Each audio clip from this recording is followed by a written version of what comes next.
Welcome, everyone, to the 2025 Final Girls Brain Binge. We're really excited to have Laura Cannon with us today to give her talk, Feminism and Female Filmmakers in Folk Horror. Laura Celeste Cannon is a writer, actor, costumer, set decorator, and teaching artist based in Austin, Texas. She holds a Master of Philosophy in Film History, Theory, and Practice from Trinity College, Dublin. Her creative work spans television, theater, and film, with credits including the TV series Kin, the short film The Innkeeper, and the Frontera Fest Best of Fest play La Planchada.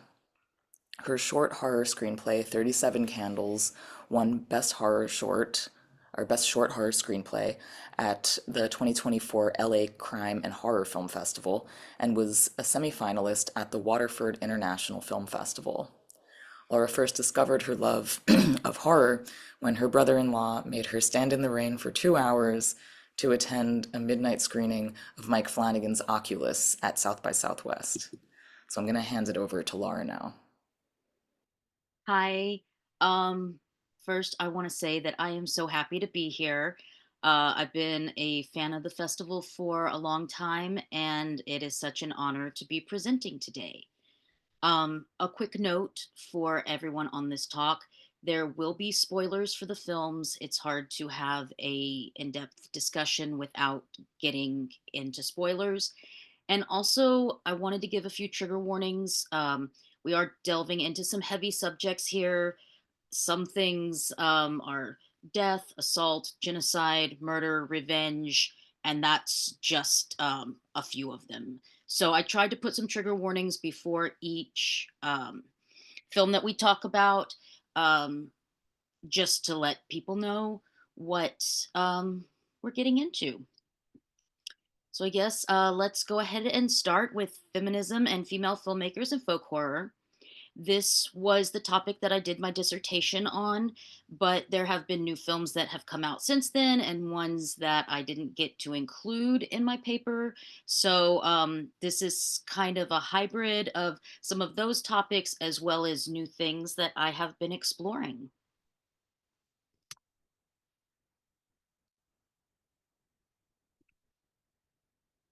So, what is folk horror?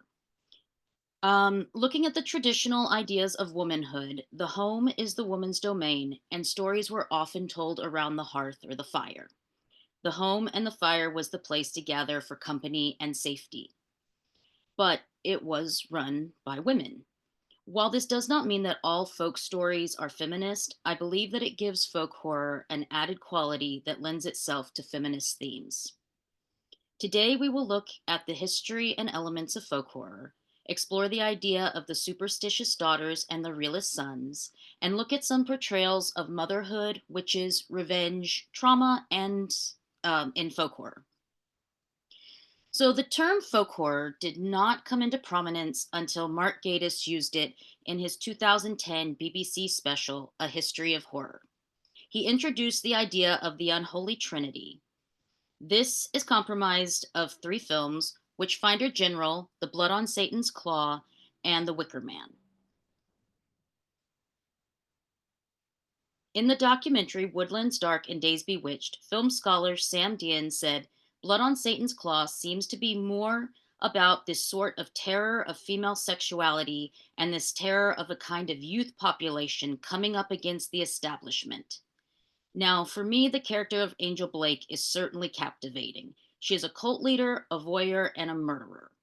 And in my opinion, that's the most interesting of the three films, although I do love all three of them.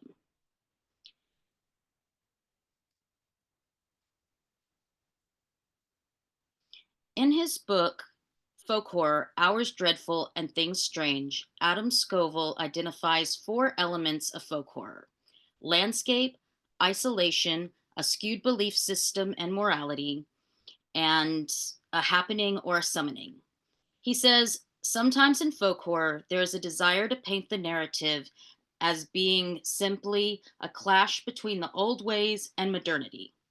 Often, storylines will focus on the outsider coming into a rural community and being faced with the community's backwards morality or paganist beliefs.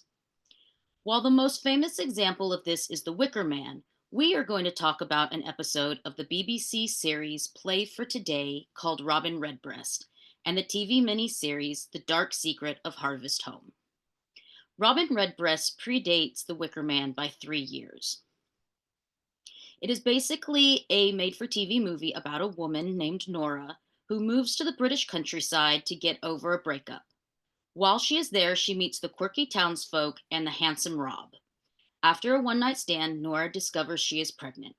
She decides to go back to London to get an abortion, but she later returns to the country, having changed her mind and deciding to keep the baby. At this point, the townsfolk tell her she cannot leave until after Easter, and all her escape attempts are thwarted. There are sinister forces at work, but not in the way that is expected. This film was progressive in many ways. It showed a single woman as a homeowner, taking charge of her life. She has a fulfilling and lucrative career. She has casual sex, decides to get an abortion, and defies the expectations of the town. Another excellent example is The Dark Secret of Harvest Home. Sorry, forgot to move the slide. The Dark Secret of Harvest Home is a two-part miniseries that aired in the United States in 1978.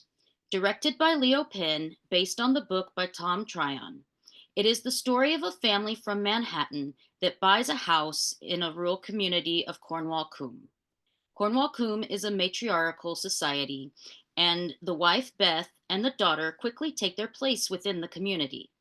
The husband, however, is determined to find out what happens at a secret ceremony only the women are allowed to attend. For his transgressions, he faces the town's ultimate punishment. And we will watch a clip from The Dark Secret of Harvest Home.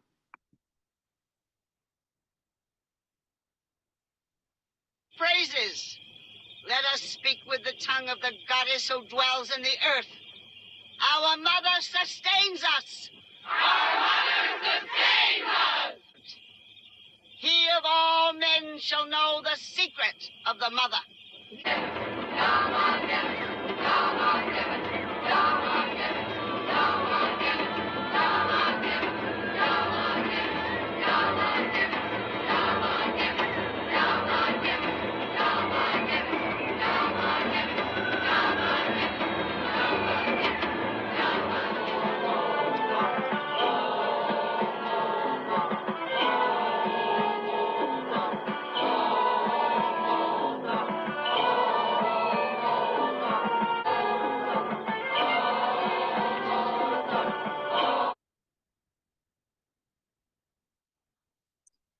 In both of these films, the main female characters end up pregnant as part of the ceremony.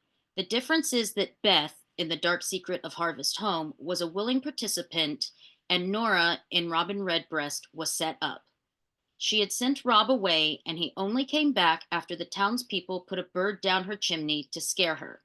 It does pose the question why Rob was waiting outside of Nora's door, ready to burst in when she started screaming. But that is how folk horror works. It is also worth noting that both women only had a single sexual encounter with their partner. And while that is enough to get pregnant, it does not guarantee that it will happen.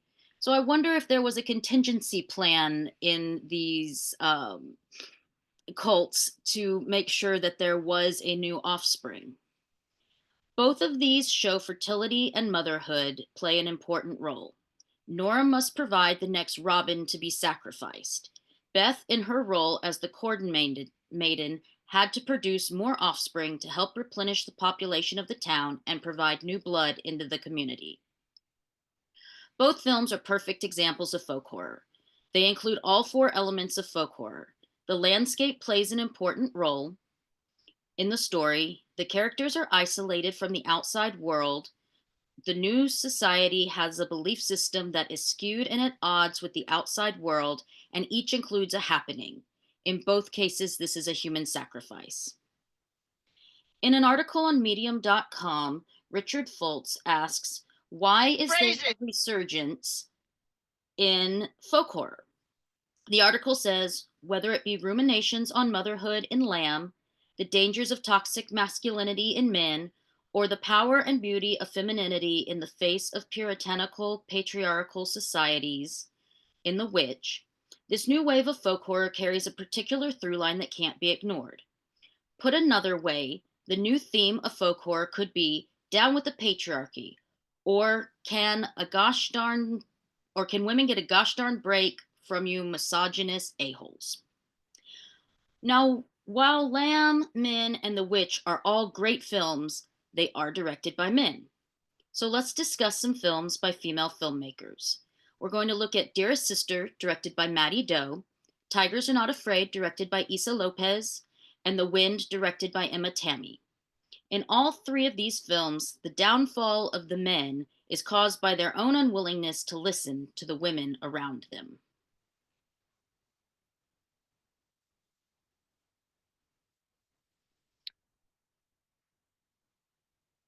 In her 2012 film Chanthily, Maddie Doe introduces the concept of the superstitious daughters and the realist sons. The film centers around the character of Chanthily, who is convinced the spirit of her mother haunts their house because her father refused to perform the proper burial rites that would allow her spirit to move on. When Chanthily also dies, her father again refuses to perform the burial rites, and both Chanthily and her mother's spirit are trapped in the house. In this clip, Chanthily's cousin is praying that her spirit can move on and find peace. Her boyfriend arrives and they have a discussion that is the theme of the movie.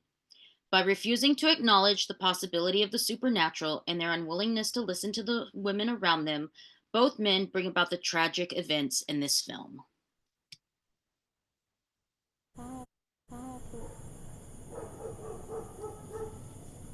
แม่ก็ว่าแห่งเว้าถึงวิญญาณเท่าใดวิญญาณแห่งบ่ไปผุดไปเกิดก็ว่าจักคนจะเศร้าได้แล้วแหละเอาไปดีนะ เว้าไปจะฮอดบ่ได้เชื่อเรื่องพวกนี้ซำนะ แต่แม่ก็เชื่อเรื่องนี้ครอบครัวของพวกเราผู้หญิงทุกคนเชื่อเรื่องเหนือธรรมชาติคือแม่ของพวกเราแต่พวกเราผู้ชายเชื่อในเรื่องความเป็นจริงคือกันกับพ่อของพวกเราลูกของพวกเราก็จะเป็นคือกัน แม่นซะบ่ แม่น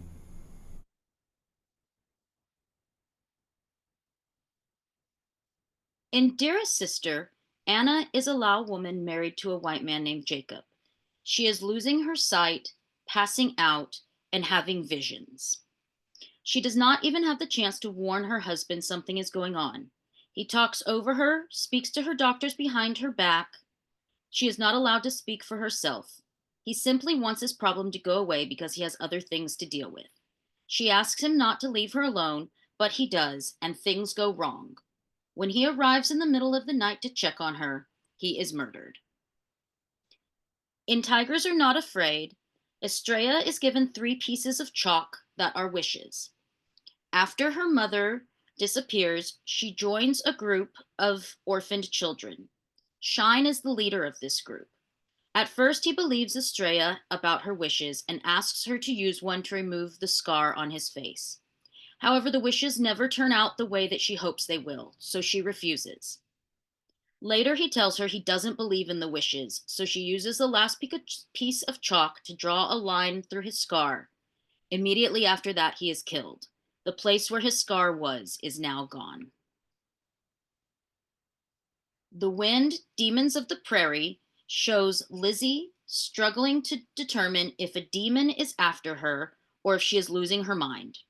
Her husband is sure it is the latter. The constant howling of the wind was known to drive the isolated women on the prairie crazy. Lizzie, dealing with the loss of her child, her infertility issues, finds out that her husband had an affair with her only friend and her only neighbor, Emma. It doesn't help matters when Emma is found shot and Lizzie must perform a C-section on the dead woman to try to save her baby. Lizzie's husband becomes outraged when she tries to warn him about the demons and ends up killing him when she believes that he is possessed.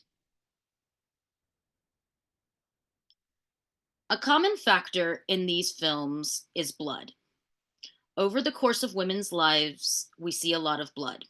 from our monthly cycles to childbirth to everyday injuries. As healers and caregivers, women are asked to deal with both major and minor injuries. While not all folk horror shows blood, it is constantly there. Like other forms of horror, folk horror can range from showing gushing amounts of blood to none at all. But not showing it does not erase it from the lives of our female characters. Monique Lacoste says, while puberty is a difficult time for all children, the experience of becoming a woman is uniquely fraught because of the nearly inescapable violence that often plagues women's lives. There's a freedom to childhood that is forever destroyed by the responsibilities, emotional and physical changes, and actual bloodletting that marks this transition. Anna has visions of bloody, mangled corpses. In the course of her everyday life, she cuts her hand, falls down, and she even has major eye surgery. Blood literally follows Estrella. Lines of blood follow her throughout the movie, acting as a barrier to things that are trying to get to her. She sees the corpse of a man that was shot. Blood blooms on a dress her mother left hanging in the living room, and several of her friends are killed in front of her. Lizzie gives birth, tends wounds, witnesses the death of animals, performs a C-section to try to save a baby's life, and stabs her husband to death. Her life is covered in blood. And this is not the sexy kind of blood. It is not hot vampires seductively biting someone. It is raw, grotesque, gruesome, and painful. Isolation is another factor in folk horror and in all three of these films. Isolation does not need to be physical. It can be emotional as well. In modern day life, it is easy to be around people all day and still be isolated from them. In these films, the isolation means there is no one to help them. Anna has people around her and is visited by her parents, but her husband makes sure no one has any input into her care. The only person who might be able to help her is Knock, her cousin. But Knock uses Anna for her own personal benefit. She is isolated by her visions, her loss of sight, and when she is actually trapped in a closet for days. This clip shows how isolating her condition is.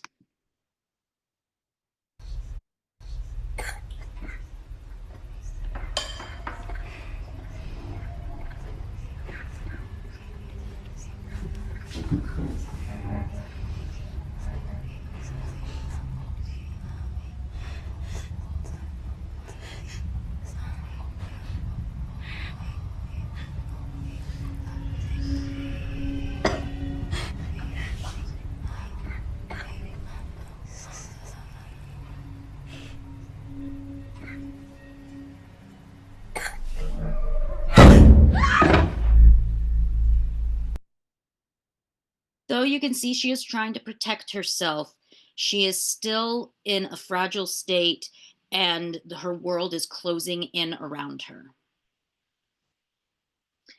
Estrella is isolated from any adults who might help her. She has a group of her peers, but because they are all children, they are at the mercy of the adults around them. It is important to note that in both Dearest Sister and Tigers Are Not Afraid, they take place in an urban setting. The countryside is not the only place folk horror can happen.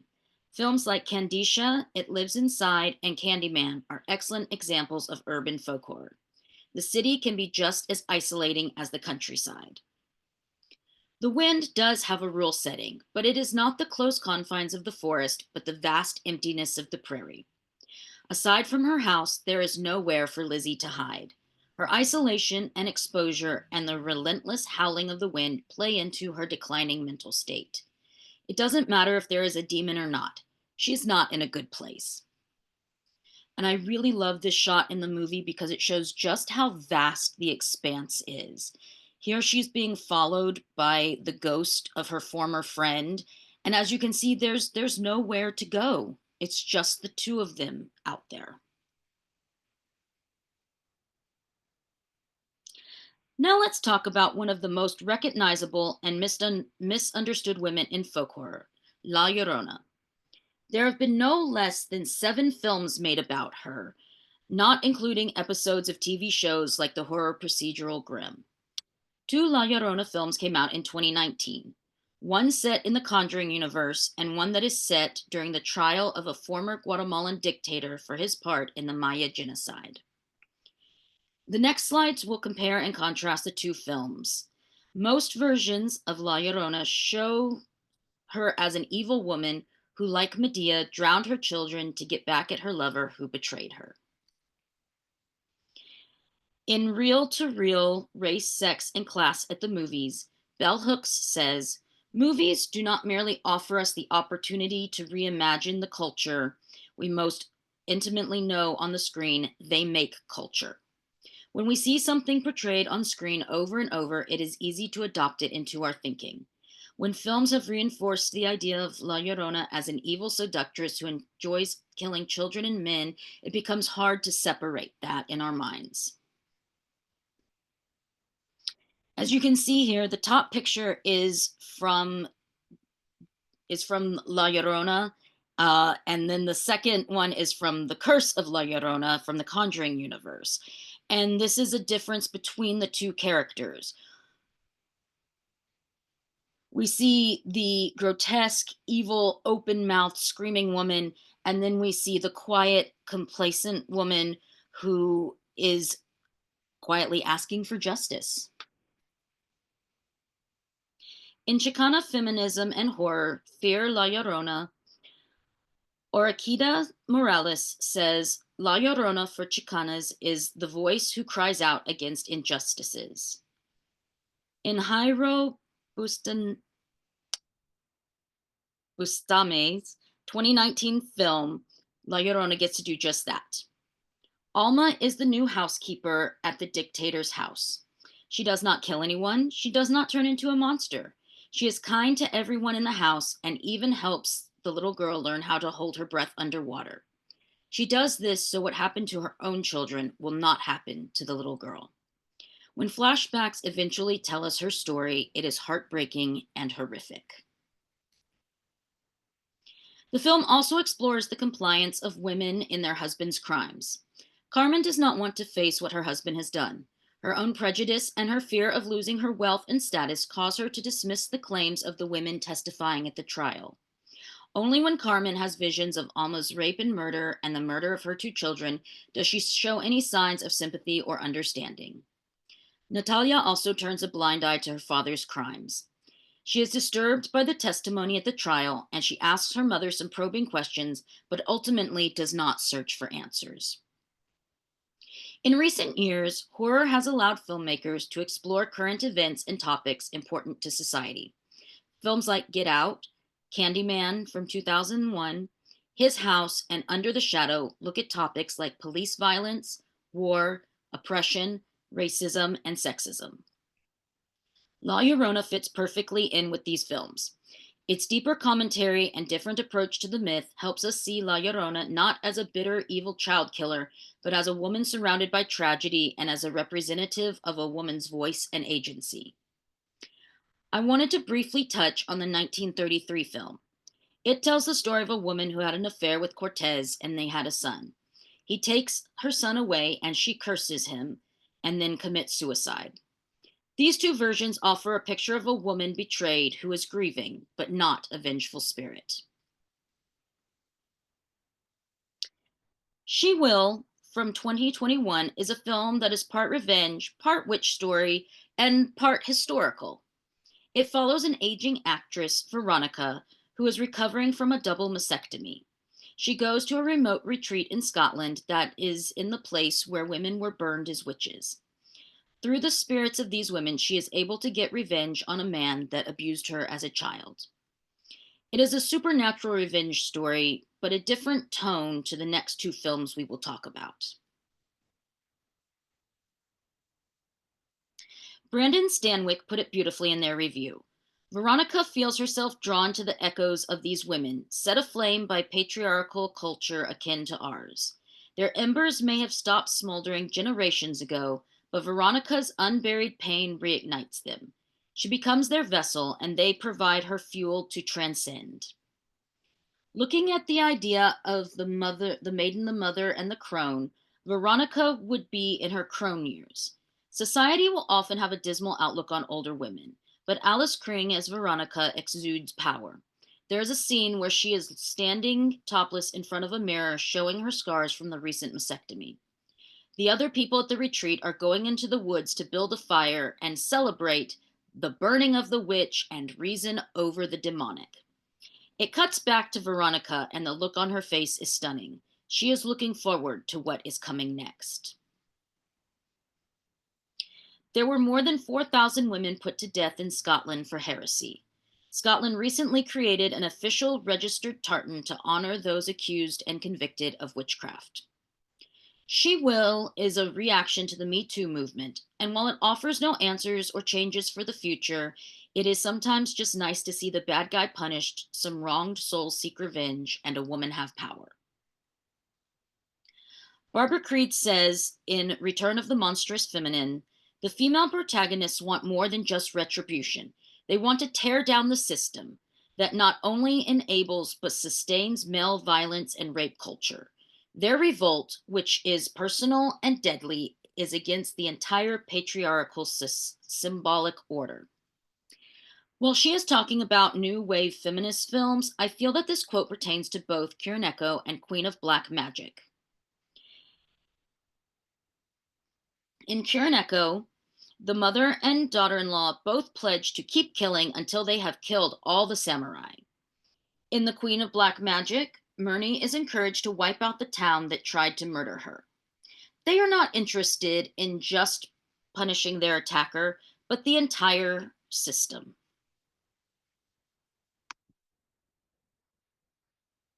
Kau telah disiksa lahir dan batin. Kau harus membalas dendam dengan setimpal. Siapa saja yang telah menyakiti hatimu dan yang telah membuat kau menderita, balas dia dengan setimpal. Kau telah dituduh melemparkan teluh. Lakukan tuduhan itu. Teluh dan santet semua orang-orang desa itu.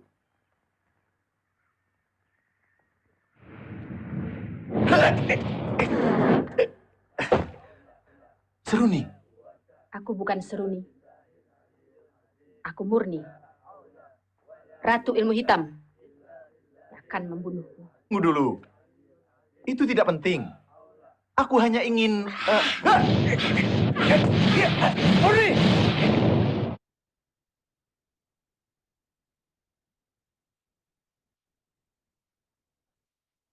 There is a wonderful scene in She Will where one of the male attendees on the retreat says, "Oh God, the patriarchy, the war cry of hysterical women, biting the hand that feeds you."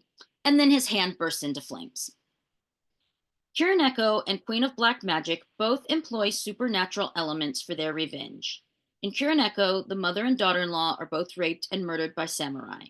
They make a deal to come back from the dead and drink the blood of every last samurai in the world. In Queen of Black Magic, Murney's lover wants to get rid of her so he can tell the town, so he tells the town she practices black magic. They beat her up and her mother, burn down their house, and throw Murney off a cliff. She is saved and convinced to really learn black magic since she has been accused of it. However, Murney is manipulated. Her rescuer and teacher has a grudge and wants to use her to destroy his enemies. The man she looked to for help both empowered her and took advantage of her.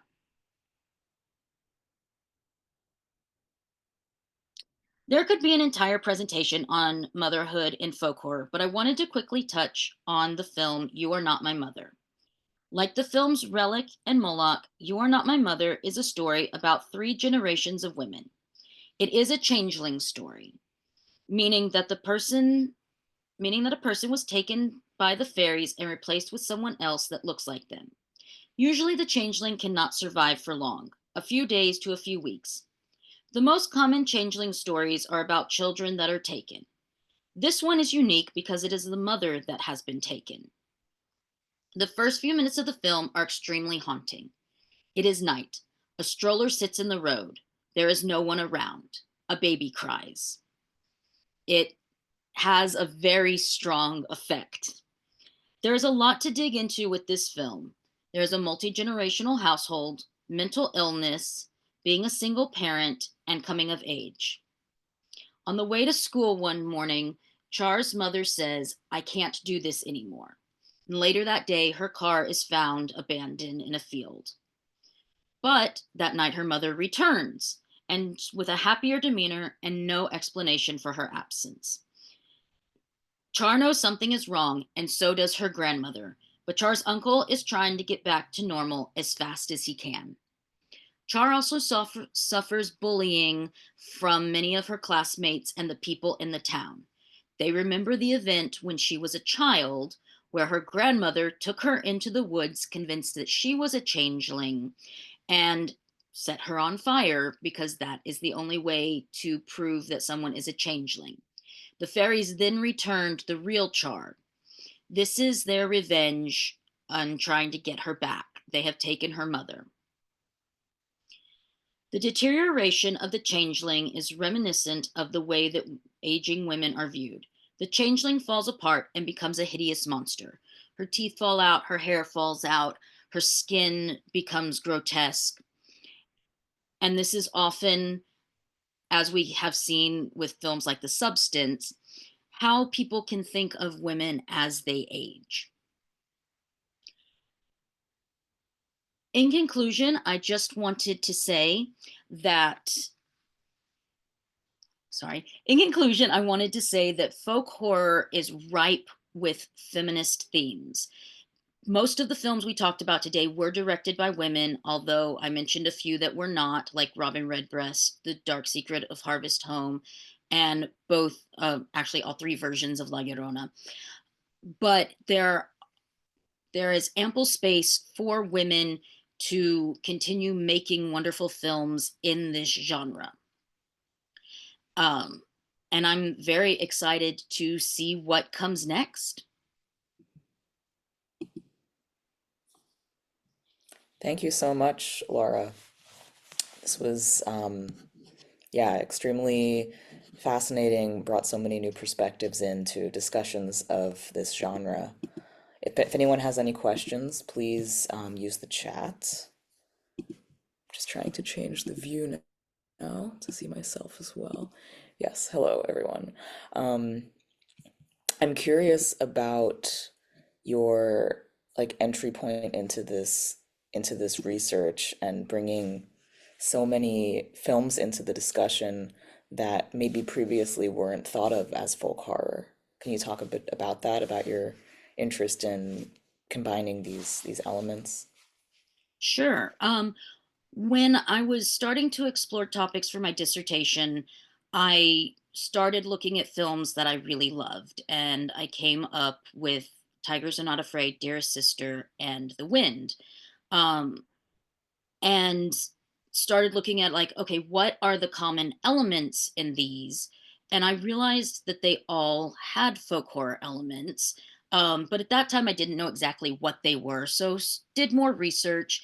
And as I did my research and I watched things like, um, I think I watched over 150 films to see which ones I wanted to talk about in my dissertation. I saw a lot that were not classified as folk horror, but I thought fit well into the genre.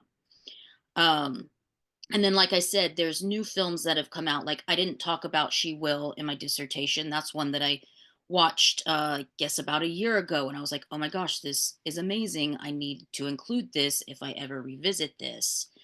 Um, and You Are Not My Mother had just come out at that time. So there wasn't really much to go on it. I think there's like one sentence that I talked about it. And like I said, you could easily do just a whole talk on motherhood um, in folk horror. And there's a lot of other films I would have really liked to included as well. Unwelcome is another one that is an Irish folk horror story. There's a new Irish folk horror film that just came out that I haven't seen yet, and I really want to because it's an Irish language one. But I feel like with anything, you can take the rules of it and see how they apply to things that aren't um, necessarily the first thing to come to mind. Like, obviously, The Wicker Man, people like, oh, folk horror. But there's a lot of other films that are similar to that that may not be the first thing that people think of. Mm. Yeah, I'm looking back at these four elements that you referenced with landscape, isolation, skewed belief system, and the happening. And it's kind of interesting because I feel like it's now with this new understanding of isolation as not just being placial isolation, but about emotional isolation. I feel like it's just the entire like nightmarish female experience in horror is relevant to this topic. So it's kind of an interesting framework I'm almost wondering what doesn't apply. Just to sorry, to play devil's advocate or something too hard. It's just very fascinating because I'm thinking, oh yeah, like so many of the films I love actually are basically yeah, of the horror films I love are falling into this. So I'm trying to actually understand more what are what excludes a film from this Sure. framework. Yeah. So I think The Happening is one of the things that really places it into folk horror or not. Um, it's not just an event, but it has to be more of a summoning or a sacrifice or something along those lines that connects to the skewed belief system. Mhm. So just because, you know, there's a big fight scene or a climax in a movie doesn't mean that it necessarily ties back to the skewed belief system that the townspeople or the people within whatever community have. Like, I could so the movie Unsane um has a lot of these elements. It's a Claire Foy movie. There's a woman who is put into a mental institution, so landscape and place plays a big part in it. She's isolated, and they they're treating her like she's crazy, so there is a skewed belief system, but there's no sacrifice or summoning or um paganist or supernatural thing with this, so it would exclude it from being a folk horror. Mhm. Because it does tie back to the land and the place you are with the belief system, and then whatever either supernatural or man-made event happens. Okay. I guess, like, I can take the Dark Secret of Harvest Home as the example. The sacrifice is man-made, but that is their happening in conjunction with their festival. Um,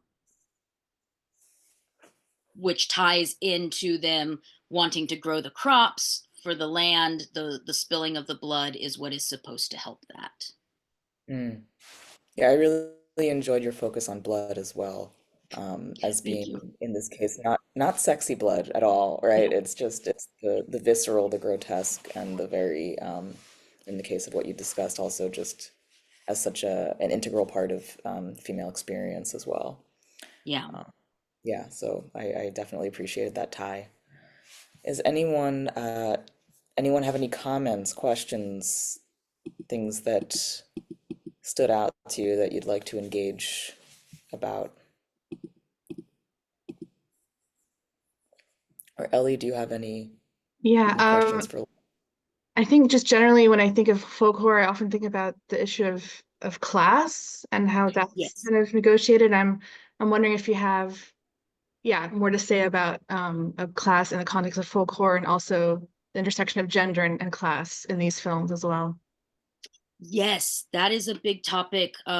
It wasn't something I delved into today, but I did think about that a lot as I was watching some of these films, because a lot of times it is the upper class that is coming into the rural community, looking down on their beliefs, um, often rightly so, because sometimes there's human sacrifice. Um, but class divisions are a big thing in folk horror. Even within urban folk horror, you still have the wealthy people versus the people in the poorer sides of town and things. You see that in Tigers Are Not Afraid, where all the children are living on the street. You see that in Candisha, the three girls that go and summon the spirit, they go into this abandoned building to do it. So they're not doing it in their home, these safe places, these nice places. They're going into the abandoned areas. And yeah, and She Will, it is a wealthy actress that is going into the countryside being helped by women that probably were not wealthy when they were accused of witchcraft. And you see that a lot with folk horror. Also in La Llorona, the like I said, the mother doesn't want to lose her position, her power, her money, so she doesn't ask questions about what her husband did. It is said that he's probably cheated on her a bunch. He's committed genocide, and she's still standing by him because she doesn't want to lose that position. Um, there is also, looking at like Nora and Robin Redbreast going into town, she is wealthier than the people in the town. She has a lucrative job. This is her second residence. She hires the people of the town to be her housekeeper and to do extermination and things like that. Um, but ultimately, they have the power at the end because she always has to worry about if she's going to have her child taken away or if they're going to come after her in some way to try to get their sacrifice.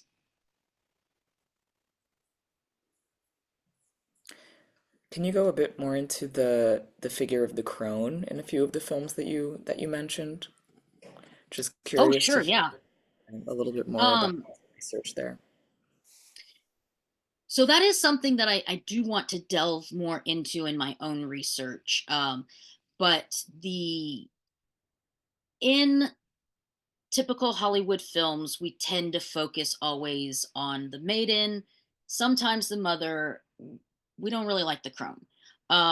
She brings up unpleasant feelings for people, the focus on youthful beauty. Um, People tend not to like her, but she is a strong and powerful character, and I love to see her. I mentioned her and She Will, but there's also let's see, I'm sorry, my brain just stopped working. Um, Well, you also talked a bit about the changeling aspect in You Are Not My Mother as being yeah, related to aging. So she's not quite the crone. She's still the mother, but she's the mother verging on crone, and then this kind of the tension. yes, she is.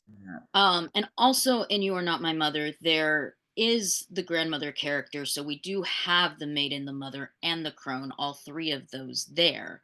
Um, Typically, you see them as like the wise person.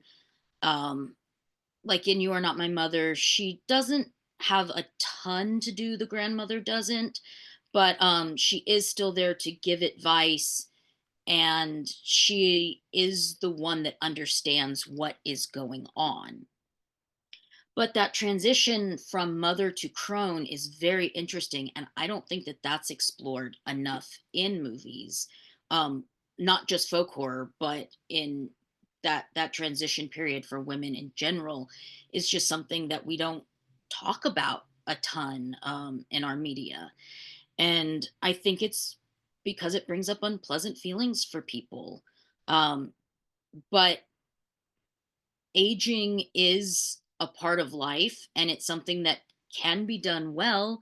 And I think The Substance is a film that takes an interesting take on that. Not a folk horror film, but there are some relevant themes in it. And um, although that goes more into the grotesque, but yeah, we need more films about the crone and the transition from mother to crone. Can you think of any that are more transgressive in your view? Oh, let's see.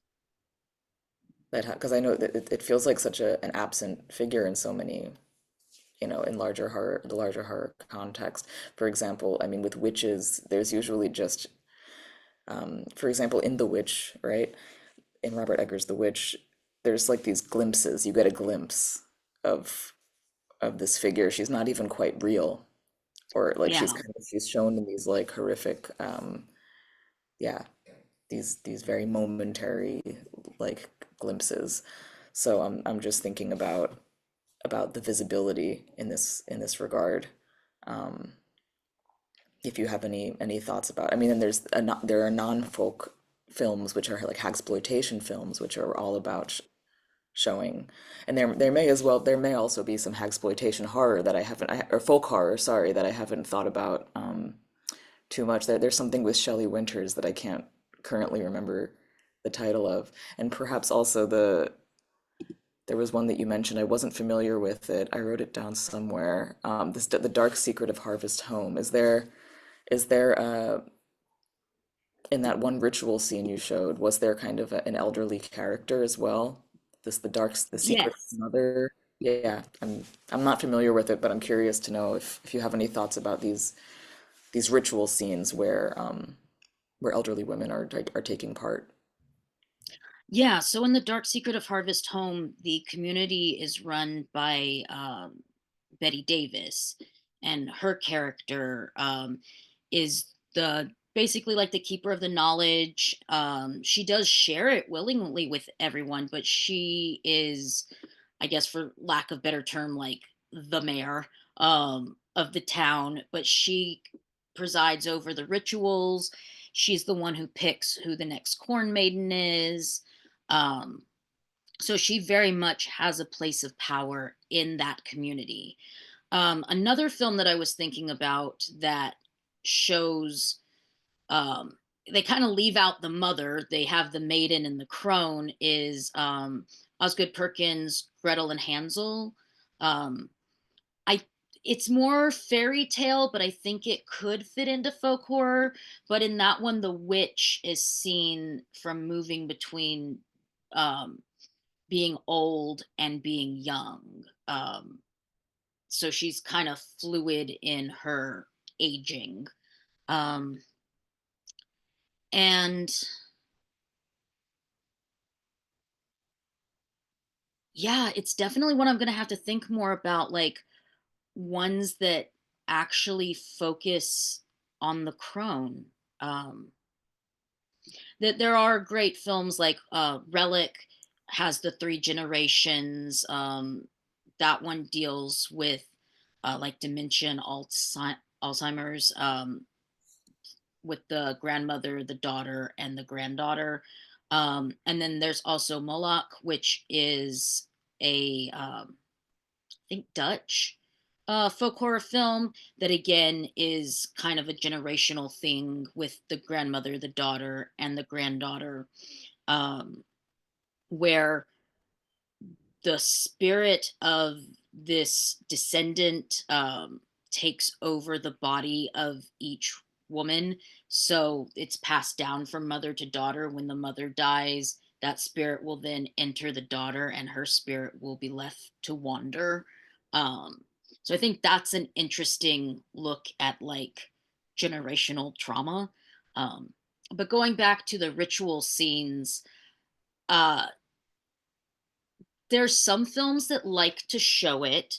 Like the Wicker Man, that one has a lot of great, parades and rituals, but some of them keep it very simple.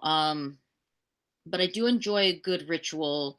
A good summonings is, where they have to draw things out.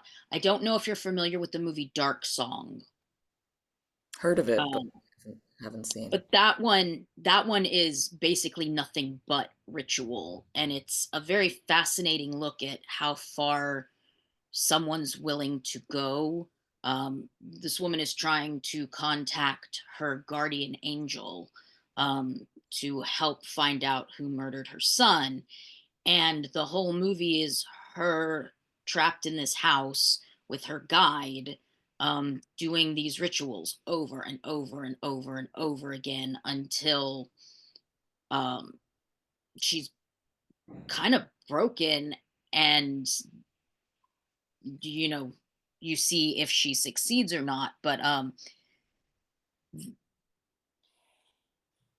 that one really, sorry, I had a reaction to it because it's a very intense film. um just the lengths that someone is willing to go and the repetition of the ritual. But I love to see a good ritual. Sometimes they're really fun to watch. The one in Harvest Home with all the cloaks and secrecy, and but then it shows them like dancing and chanting, so it seems like a good time. Nice. We have a question now from Oh, Johnny sure. and Klein. They ask, where would you say is the difference between folk horror and a witchcraft subject? And I guess I would also expound to ask, where would you see the difference between folk horror and like supernatural horror in general? That is a good question. And I think that there is a lot of overlap. Um, Again, it goes back to, I think, is there a reason that this is happening? Or, and when I say a reason, I'm saying more like, okay, is this for the community? Is this to grow crops? Is this to get the changeling child that the fairies want? Why is this thing happening? If it's because I wouldn't consider, I guess you could consider the craft folk horror. I don't know if I would or not. I'll have to do a little more research onto that one. But there are some films that I think kind of skirt the line, that you could include or not include, depending on how you feel about it. Sorry, I don't know if that's a good enough answer or not. I can do some more follow up. Yeah, John, and if you have any further question, if you want to follow up, feel free. If anyone else also wants to come on camera, ask a question, make a comment, you're welcome to. Or Ellie, if you have any further Yeah, questions. no, I was just because you're mentioning all these films, all these references. I wonder if you have like a list somewhere of all your references, basically, so we can maybe post it on our stories or something after, or because it's just very there's a lot there. So Oh yeah. Um yeah, I can definitely do that. I also have a list on my letterboxed of Mhm. like films I watched in folk horror for my dissertation and stuff, and I keep adding to that because I keep watching more folk horror films. But I can definitely send y'all a list of the ones that I've talked about today and some extra ones that I really like. Sounds good. Thanks. Yeah. Is a pre-existing folkloric background to the narrative, is that essential for being included in this discussion? I don't think so, because so much of it is made up anyway. They're like, I'll use the Wicker Man as another example. That one, there's a lot of doubts as to whether the practices in it were just something that somebody made up, or if they were like actually based in historical fact.